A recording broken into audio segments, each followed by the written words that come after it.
So hey guys, welcome back to my new video. आज की इस वीडियो में आपको बहुत ही स्वागत है। तो आज की हम इस वीडियो में बात करेंगे उन लोगों के बारे में जिन्हें कनाडा नहीं आना चाहिए। क्यों नहीं आना चाहिए वो आज हम इस वीडियो में डिस्कस करेंगे आपसे। तो अभी ज़्यादा समय ना वेस्ट करते हैं, हम चलते हैं अपने टॉपिक की ओर। आज मौसम भी बड़ा शानदार हो रखा है और हमारी काम से छुट्टी भी है। तो चलो गाइस करते हैं डिस्कस। तो सबसे पहला पॉइंट तो ये है गाइस, उन लोगों को कभी कनाडा नहीं आना चाहिए जिनके पास इंडिया में अच्छा खासा पैसा है, घर है, गाड़ी है और मान लो महीने के 50,000 से 1 लाख आराम से घर बैठे आ रहे हैं।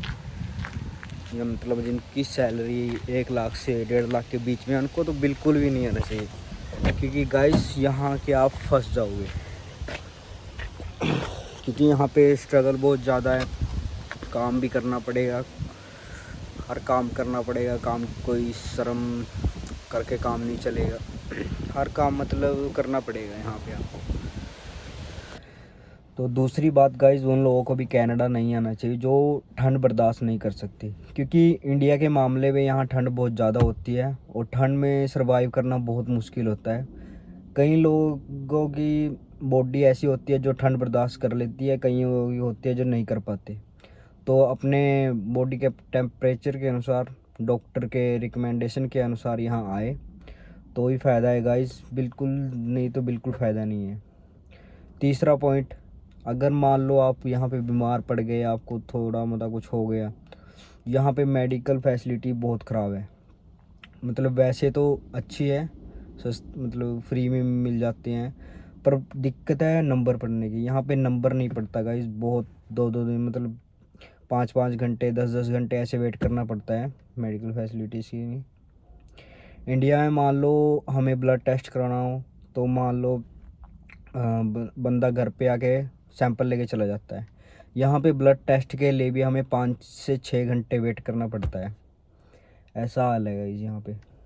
अगर आपको इंडिया में कोई इशू है, मान लो आपकी हेल्थ में कोई इशू है, शुगर है, बीपी है, कुछ भी इशू है, तो उसको भी ध्यान रखते हुए गाइस कनाडा है। क्योंकि यहाँ पे मेडिकल, आपको बता चुका हूँ मैं, मेडिकल फैसिलिटीज़ बेकार है। यहाँ पे बंदे को 5 से 6 घंटे तो वेट करना ही करना पड़ेगा, ज़्यादा ही करना पड़ेगा, क्योंकि यहाँ पे आपका नंबर नहीं पड़ेगा।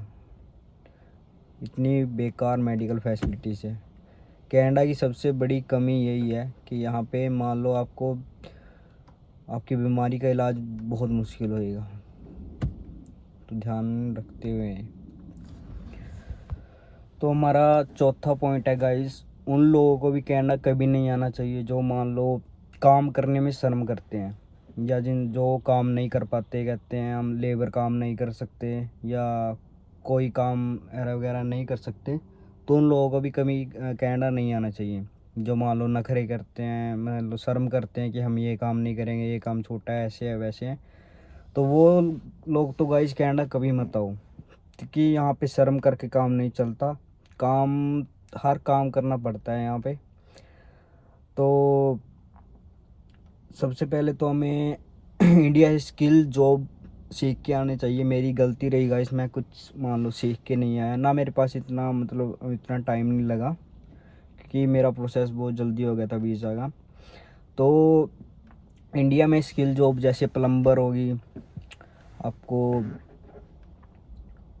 हेयर ड्रेसर का काम भी आ गया, मान लो सैलून हो गया, उसका काम भी आ गया, और स्किल है। और सबसे ज़रूरी स्किल, सबसे बड़ी स्किल है यहाँ पे कारपेंटर का काम।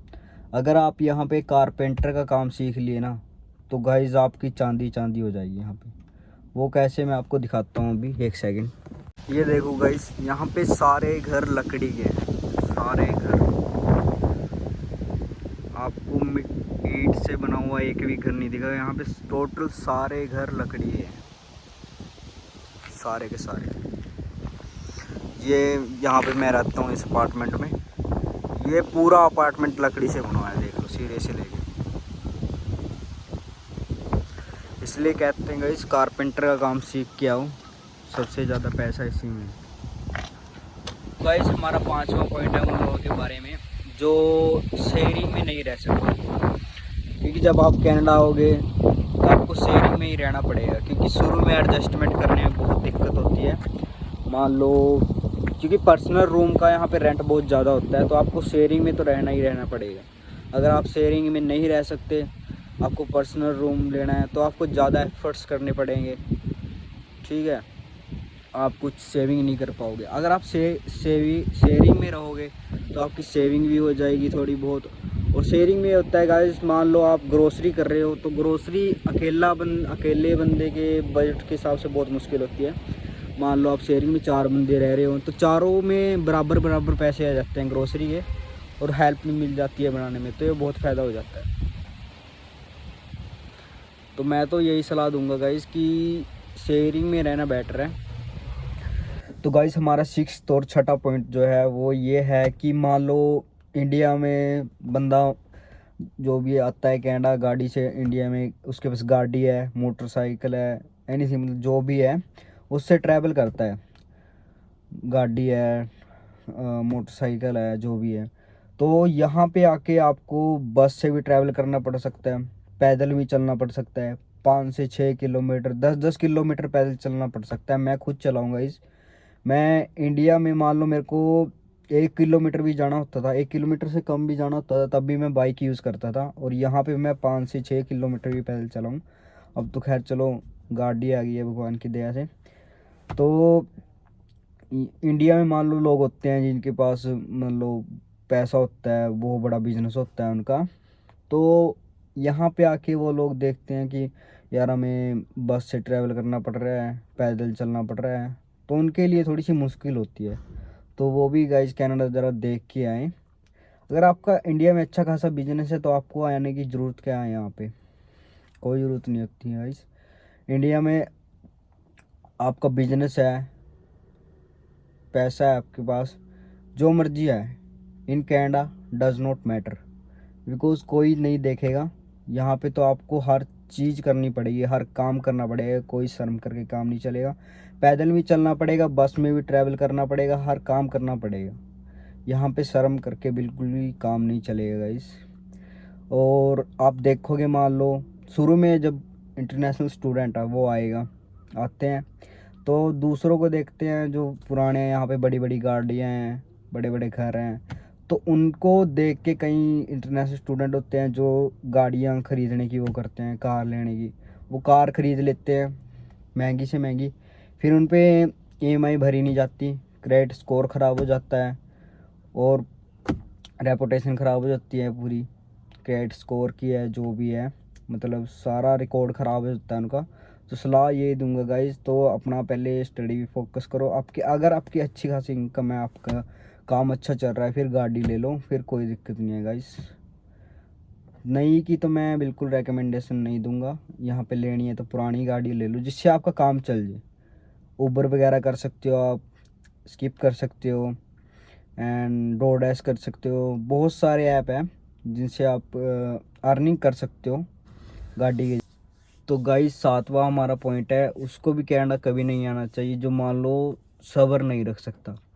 क्योंकि कनाडा में मान लो अब जॉब का बहुत ही मान लो बुरा हाल है, तो जब आप शुरू में आओगे तो जॉब ढूंढने में बहुत मुश्किल होती है, कई कई महीने लग जाते हैं, 3-3 4-4 महीने लग जाते हैं। मुझको भी 4 महीने बाद जॉब मिली थी। तो गाइस शुरू में बहुत मुश्किल होता है, पहले टाइम में जब इंटरनेशनल स्टूडेंट नहीं थे इतने कनाडा में, तब जॉब मिल जाती थी आसानी से, लेकिन अब बहुत मुश्किल है क्योंकि इंटरनेशनल स्टूडेंट बहुत ज़्यादा हो गए हैं, तो जॉब ढूंढना भी बहुत मुश्किल हो गया है। तो इसलिए सब्र करके अपना सब्र रखे, पर अपना पॉजिटिव माइंड लेके आए। जो बंदा यहाँ पे पॉजिटिव रह लिया वो कामयाब है। पॉजिटिव रहें और अपना मेहनत करें तो काम मतलब सब हो जाएगा।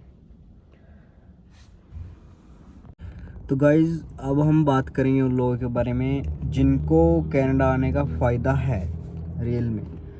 तो कनाडा आने का फ़ायदा उन लोगों को है जो मान लो गरीब फैमिली से हैं इंडिया में, जिनके पास अच्छा खासा कोई इनकम का सोर्स नहीं है, मान लो महीने के 10,000 12,000 ऐसे बन रहे हैं, जिनका मान लो बहुत मुश्किल से गुजारा हो रहा है। तो मान लो वो जैसे कैसे करके मनी अरेंज करके किसी से ले के मान लो करके पूरा प्रोसेस कनाडा आ जाते हैं। तो उनको कनाडा आने का फ़ायदा है, क्योंकि वो लोग मेहनत भी कर लेते हैं गाइस, क्योंकि उन्होंने गरीबी देखी होती है, उन्होंने देखा होता है कि कैसा टाइम हमने देखा है, अब हमको कैसा टाइम आगे लाना है। तो वो यहाँ पे हर काम कर लेते हैं, तो उनको फ़ायदा भी है, क्योंकि यहाँ पे पैसे बनते हैं गाइस। अगर आप मेहनत करोगे तो पैसे भी बनेंगे, सब कुछ होगा। मेहनत के ऊपर बात है गाइस आपकी। और गाइस जो आपको मैंने सारी सिचुएशन बताई हैं, अगर बंदा इन सब सिचुएशन को जो भी झेल सकता है वही कनाडा आए, उसको ही कनाडा आने का फ़ायदा है। अगर आप इनमें से किसी एक सिचुएशन को भी मान लो एडजस्ट नहीं कर सकते, तो आपका मतलब यहाँ पे रहना मुश्किल है।